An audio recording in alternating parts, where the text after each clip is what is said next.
Hey, Bio30s, Manchak back here with your video lesson for Concept C11.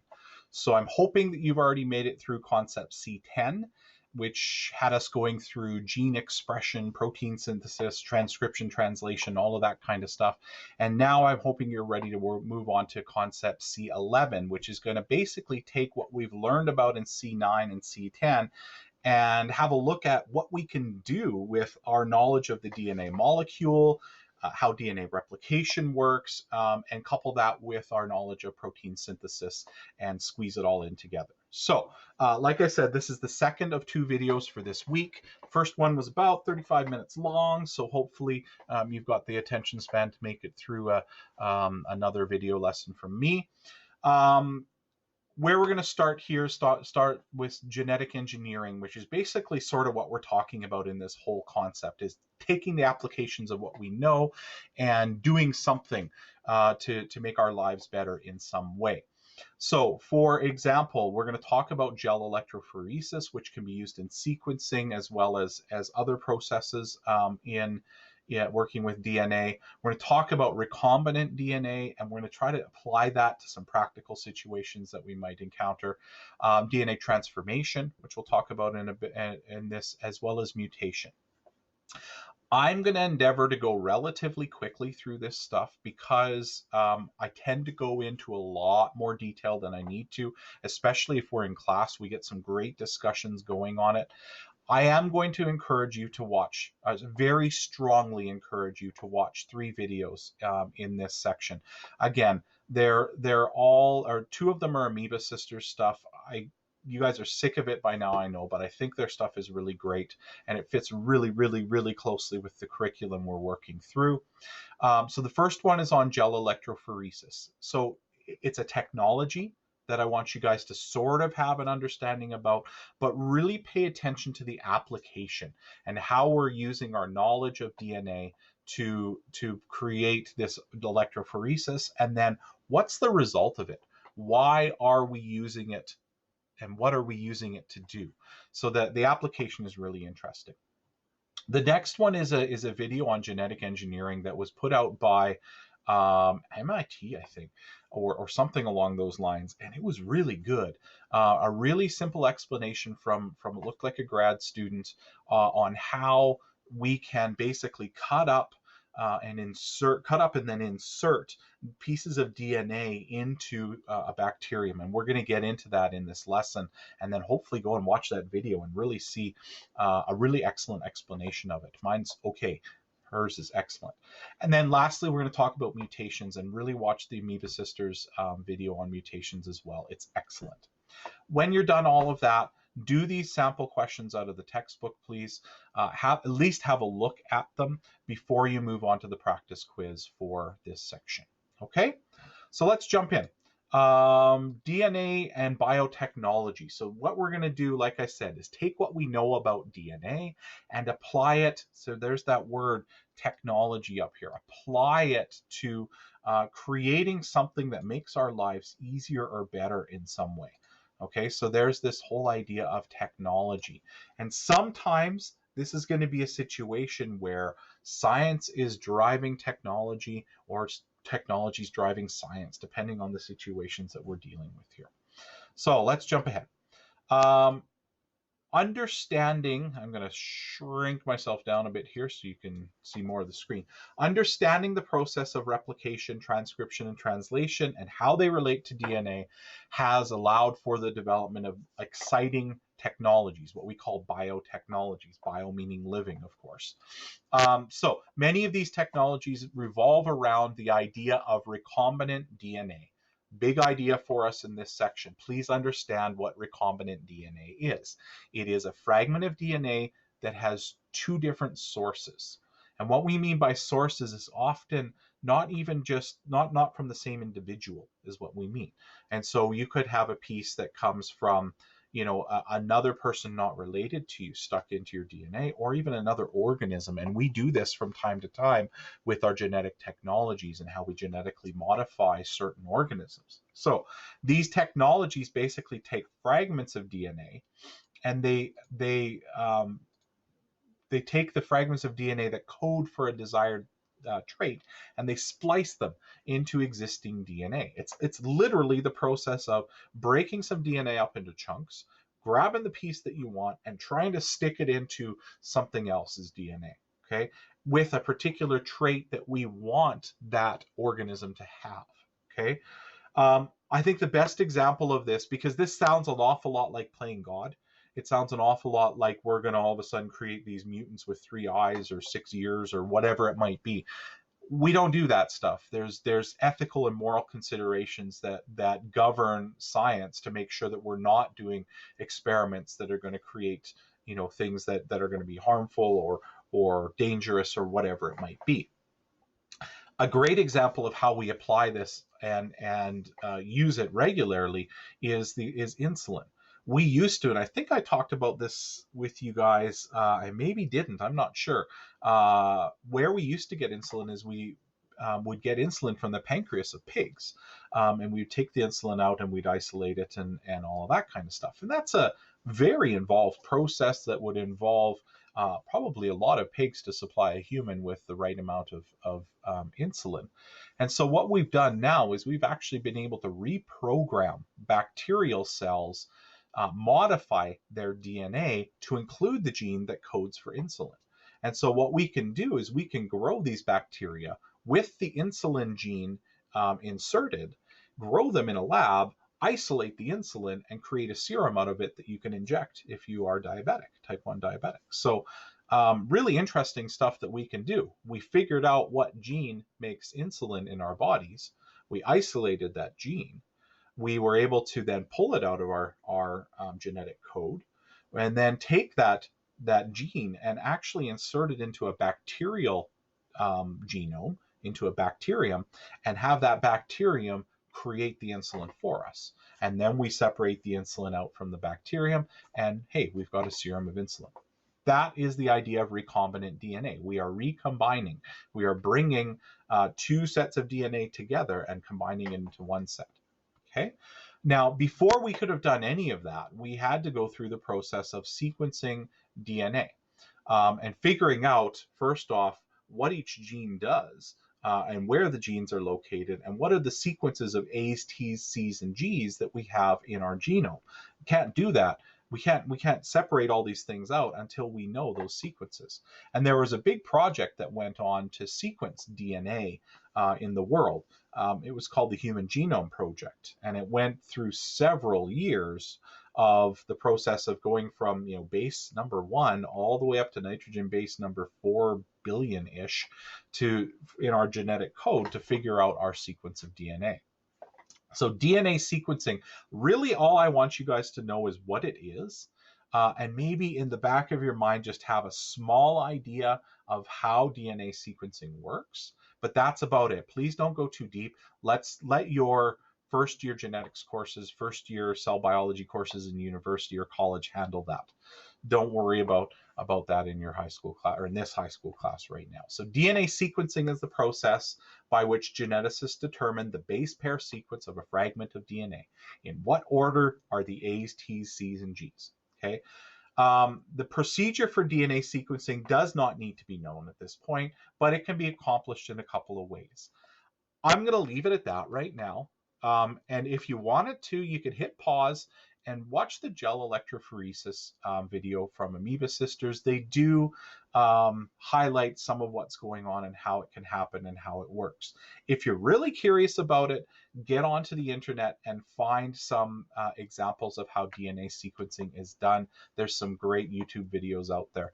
I just want you to understand that DNA sequencing is the process of trying to figure out what the sequences are. It's quite complex. You break up all of the pieces of DNA and then you run it through these procedures trying to figure out, how long is the piece of DNA and then what does it end with, right? And then let's see if we can find another piece that's just a little bit longer. What does it end with? And we try to create a sequence out of it. That's kind of what this is showing. Your textbook also does a decent job of introducing you to it.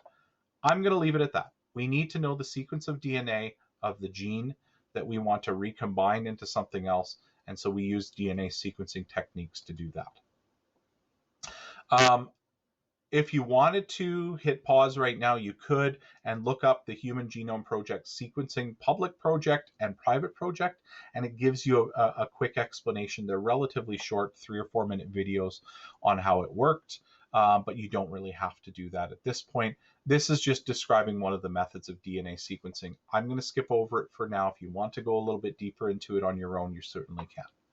I do want to get back to recombinant DNA and the general procedure of how we do this.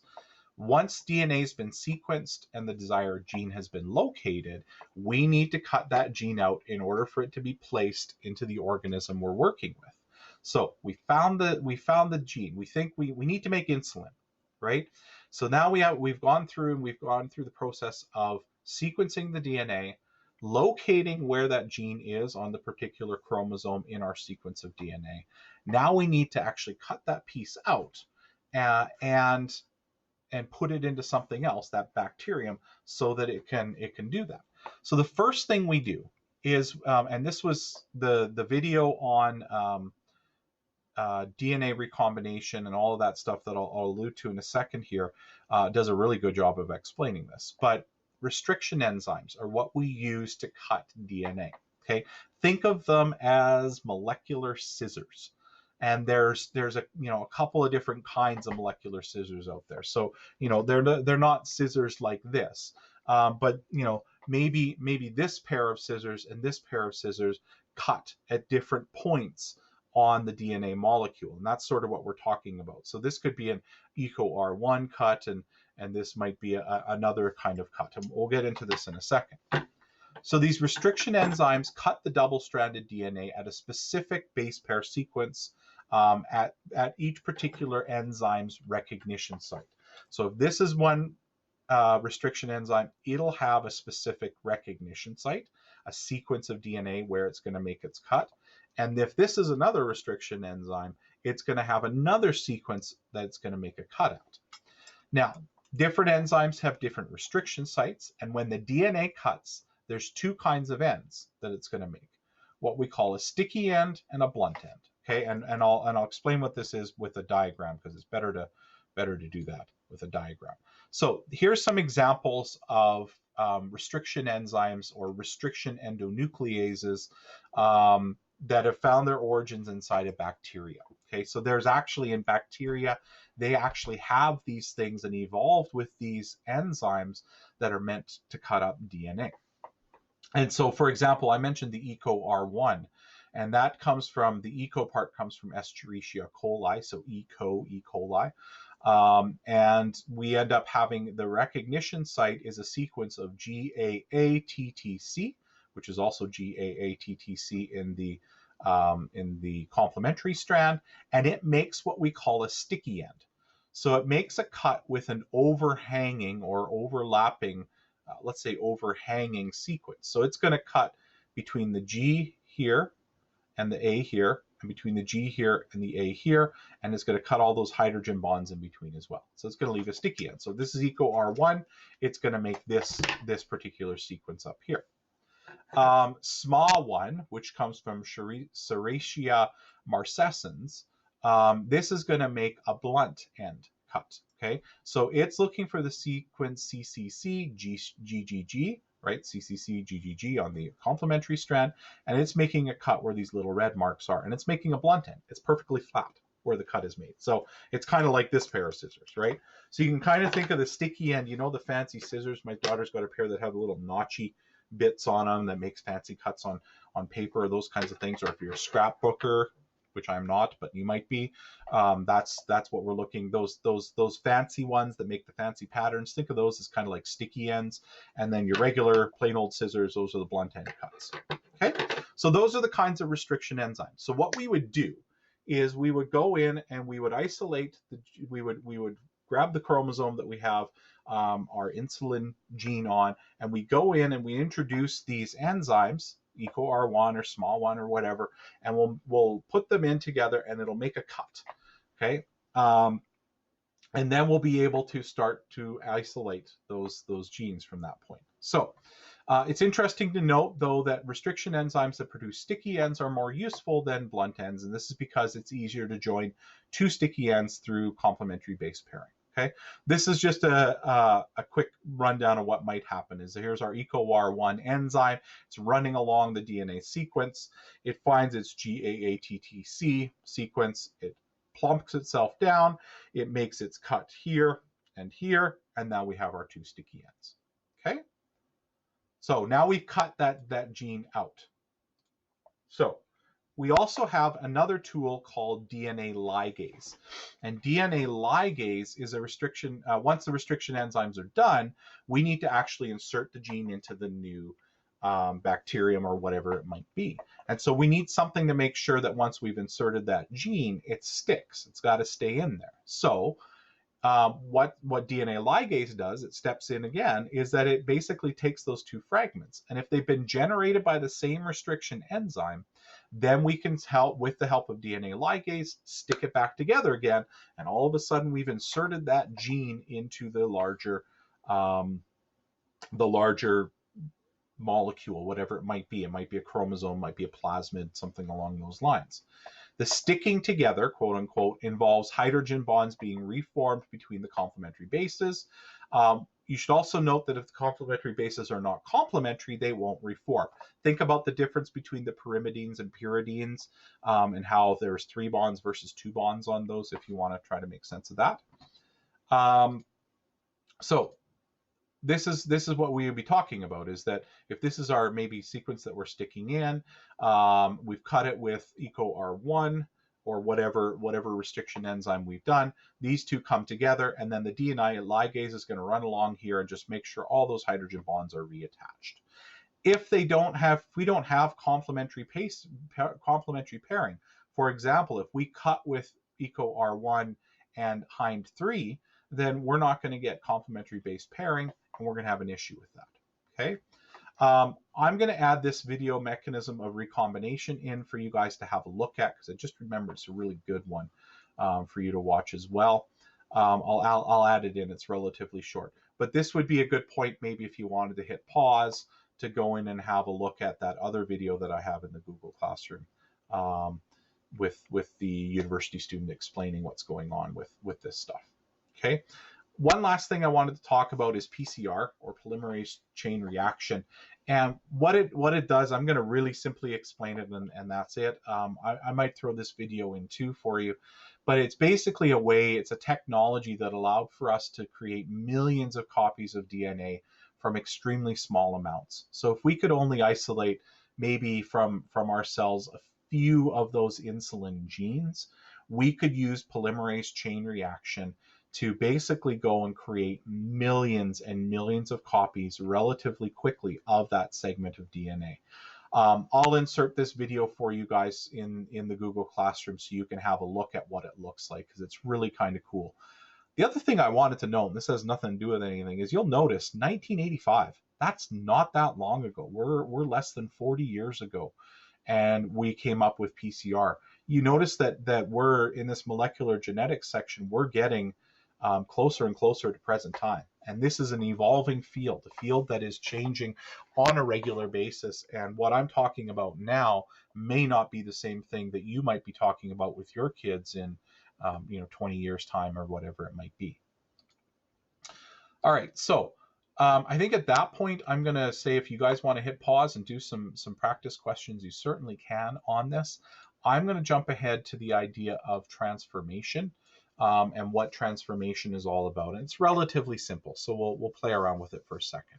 So we know that how we can create recombinant DNA, right? We know what we can do with it. We know we can do it by using restriction enzymes to chop a piece chop the gene out of whatever organism we want it to come out of, chop the bacterium, if we're going to use a bacterium, with the same restriction enzyme, introduce the two to each other, and then throw some DNA ligase in there. Hopefully it sticks everything together. I'm making that a very simple explanation. Okay, it's much more complicated than that. It's not just as simple as that, but that's basically the procedure that's going forward. Transformation then is any process by which foreign DNA is incorporated into the genome of a cell. It's commonly used by molecular biologists to study gene expression. So what you might do is you go, okay, hey, we've isolated this gene, but I don't know what it does. So let's take that gene, we'll throw it into a plasmid, which is a circular piece of bacterial DNA, and then we'll throw that plasmid or make sure that bacterium ends up with that plasmid. And then the great thing about bacteria is the DNA that we put into them, they will make it. They will transcribe and translate it into that protein. So throw it into there, let the bacterium read it, create the protein, isolate the new protein that wasn't there before, try to figure out what it does. Okay, so in order to incorporate foreign DNA into a cell, a vector is needed, and the vector is how the DNA gets into the cell. We should note that any organism with foreign DNA is supposed to be called transgenic. Okay, so how we transform, we use bacteria because bacteria are great to work with. They have a simple genetic code. They got plasmids, those circular DNA molecules that are really easy for us to stick things into. And they're small, which means that we can grow them very, very quickly in lab conditions. So, hey, bacteria are great to work with. So biologists use transformation to produce useful products as well. For example, human growth hormone, or like we've talked about already, insulin. Here's how it works. We identify and isolate the DNA that we want to transfer. Maybe that's our insulin gene. We introduce that DNA, once we've maybe run it through PCR, made a whole bunch of copies of it, we introduce that DNA to a vector. Usually the vector is a plasmid, which is a circular piece of DNA found in certain bacteria. That plasmid then, once it's got that DNA stuck inside it, is then inserted into the bacterial cell. And then usually the bacterial cell replicates, hopefully with the new DNA inserted, and this creates a culture that can be examined, used, and tested. The video that I talked to you guys about with the university student in it, she did an excellent job of explaining how she would use something like that. So this is just a diagram of what's going on. So we've got a gene fragment that we're interested in trying to figure out what it's all about. We cut it with EcoR1. We're going to take some circular plasmids from a bacteria. We'll also cut them with EcoR1. And what's going to happen then is, because this was cut with EcoR1 and so was this, then these gene fragments should fit into that bacterial plasmid. We're going to run some ligase along it to stick it together, and then we're going to get the bacteria to take that plasmid in. Usually if you throw a plasmid beside a bacteria, it usually often will take in that particular plasmid, and then it's going to start to code and see what comes up with it. Okay? So that's transformation. Hit pause right now if you want to look at these questions on 686. I am going to move on to the last section that we have to sort of move through, which is mutations and genetic variation. This is going to be transitioning us into concept D1. D1 and Unit D deals a lot with variations within populations and communities. And we're going to look at how variation arises in this section. Then we're going to draw on some of this as we move forward into Unit D. So do pay attention. This is kind of a transition between the two units here. Okay, and mutations are kind of fun to talk about, right? Mutations are really simple. They are changes in the sequence of a DNA molecule. Very, very simple. So if it should have been ATCG and all of a sudden it ends up as ACCG, well, that's a mutation. Okay, but what these changes are is they allow for variation within a species. So when you look at the people in your family, when you look at people around the world, looking at humans, we are all human. We share 99.9% of the same DNA. That's just a number I pulled out. It may not be perfectly right. We share a lot of a very high amount of DNA, 99%, let's say. But we don't all look the same. We have slight variations. Those slight variations have arisen over time as mutation has occurred. Okay, but we have to classify mutations a little bit more here. There's three ways that a mutation can manifest itself, that can make itself known. It could be a neutral mutation, meaning that there's no noticeable effect.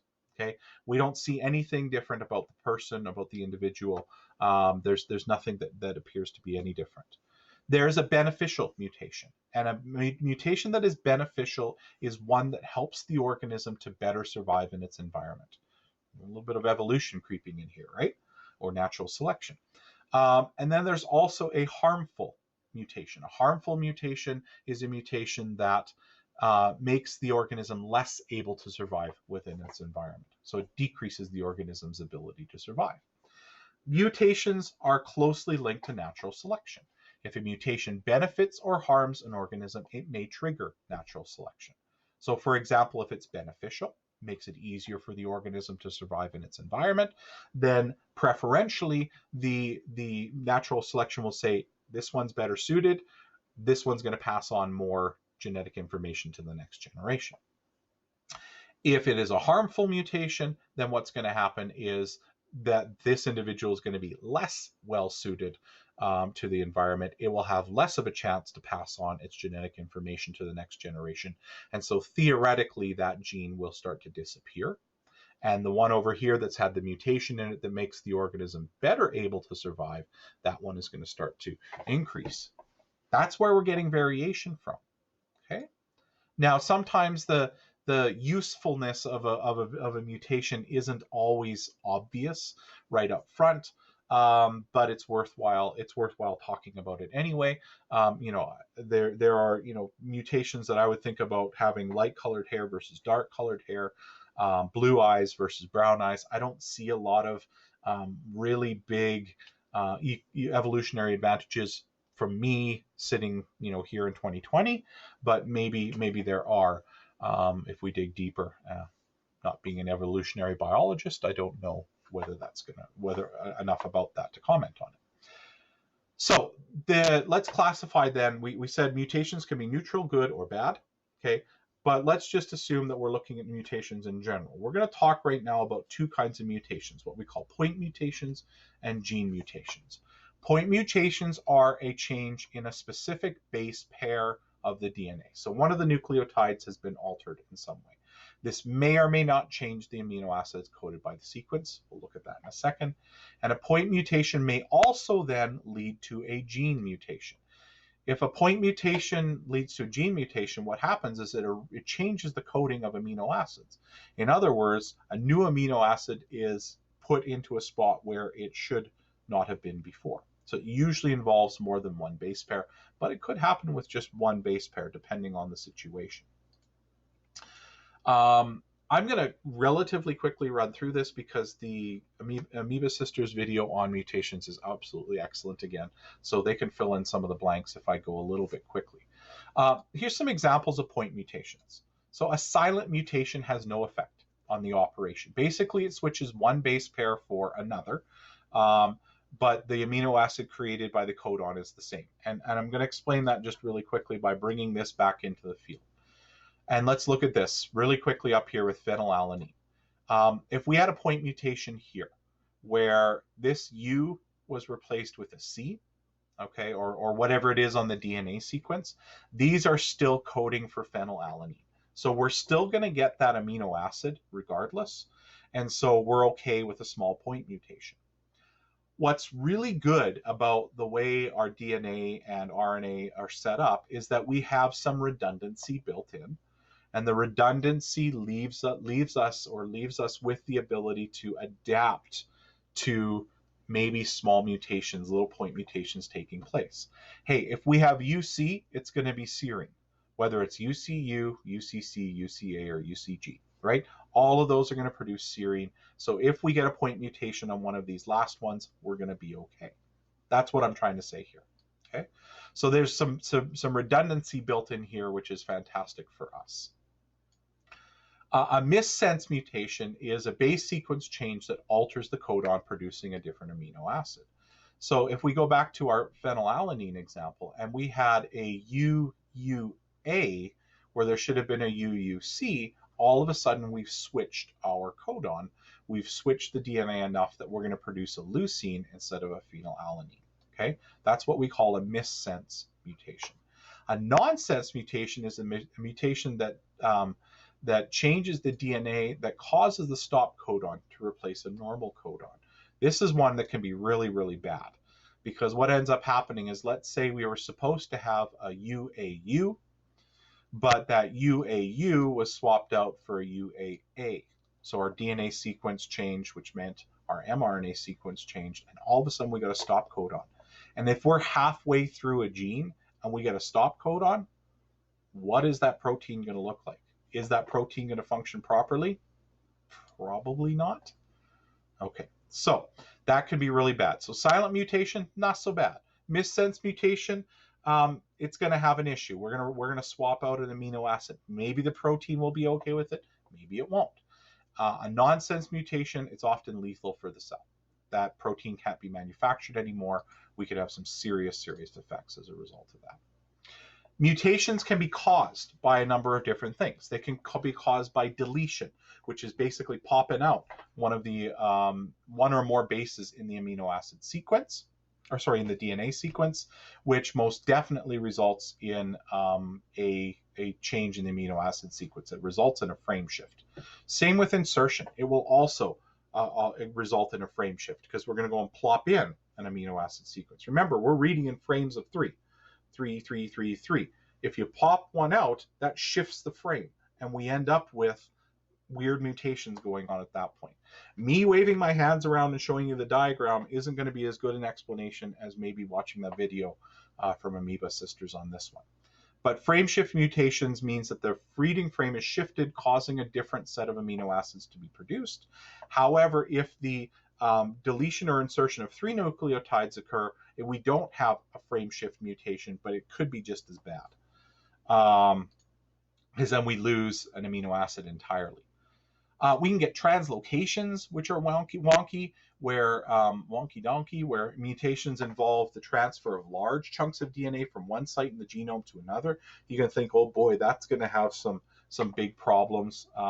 We can have an inversion mutation when we get a reversal of a sequence. There's no gain or loss of genetic material, but the chance of disrupting a gene is pretty high at that point. Okay, I'm just highlighting these things that can go on. I'd like you to know what they are. You don't necessarily have to be able to show me all of these things. I think this diagram here, this comes from your textbook, is fantastic. It shows what our regular DNA sequence should look like, and we're looking at mRNA here. So imagine that actually the mutation is in the DNA one step before this, before we've transcribed. So our protein is going to have a methionine, an astatine, a proline, a threonine, and a stop sequence in it. A silent mutation might be where we have what should have been an ACA becomes an ACU. So just bringing this back over here, right? An ACA becomes an ACU. We still get threonine. No big deal with that one. Okay. We could have a missense mutation here, where we get a mutation at this spot here where there should have been an A, it turns into a C. So where we should have had a ACA, right, which would have been ACA, which would have been right here, what we end up getting is a C. So we get a CCA, which gives us a proline. All of a sudden, we've got a different amino acid in there. Could be a big problem. Here's our nonsense mutation. What should have been another astatine has become a stop codon. Our sequence has stopped entirely. Okay. Deletion mutation changes the frame. Okay, so 3, 3. What should have been, though, a CCC has become a CCA. Still a proline, but the next one is a histidine when we're done. That's a problem. We've shifted the frame here. An insertion here has caused a stop, which is a type of nonsense mutation. And then we could have a deletion mutation as well, where we take out the entire codon, and we've shifted things entirely in that protein. So just some examples of how mutations might arise and what we might look like.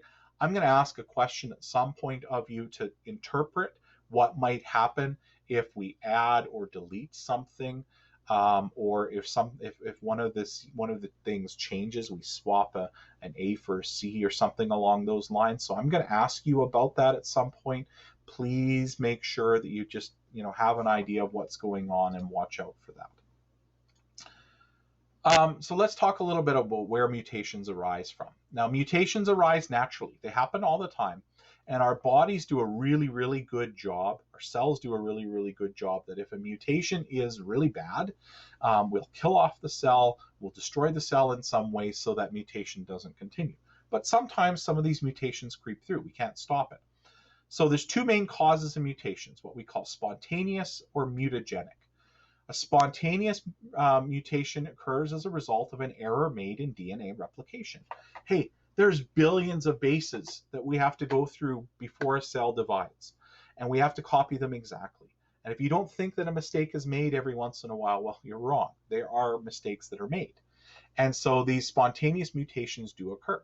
Sometimes the effects are minor, right? And we don't really notice the effect. Sometimes they're major and the cell gets killed off. Sometimes they're really bad and we end up with significant genetic disorders associated with those.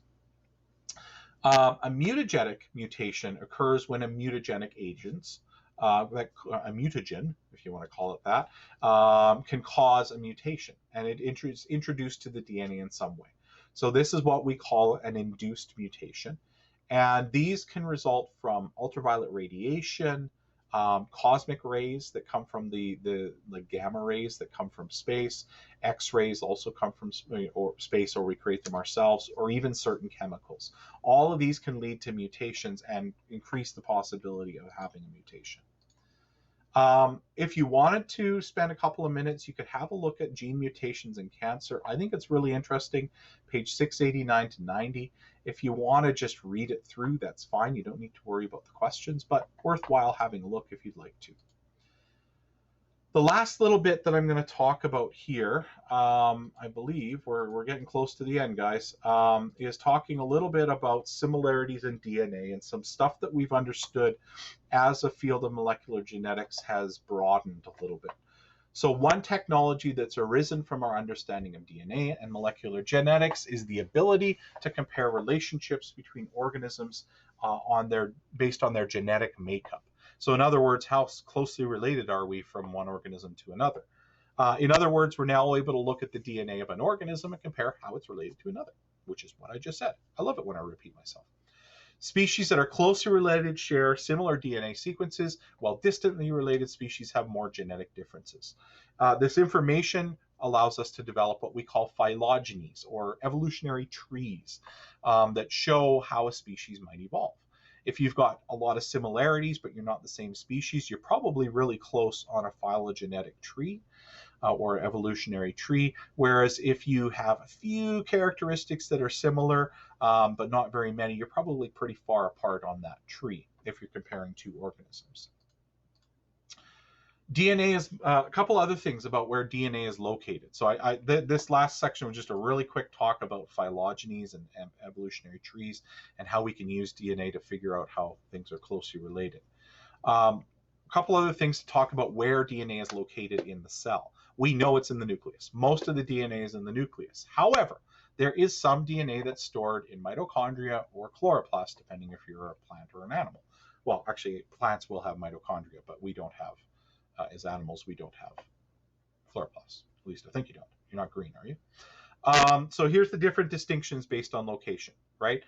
Genomic DNA is the stuff that makes up our genome, that codes for the vast majority of all of the genes that we have, all of the proteins that we have. It's what makes you. Okay, so it does not include plasmids if you're a bacterium. Nuclear DNA is the DNA that's found in the nucleus. Mitochondrial DNA is the stuff that's found in mitochondria. So notice the abbreviation MT for mitochondria. Mitochondrial and chloroplast DNA is independent from nuclear DNA.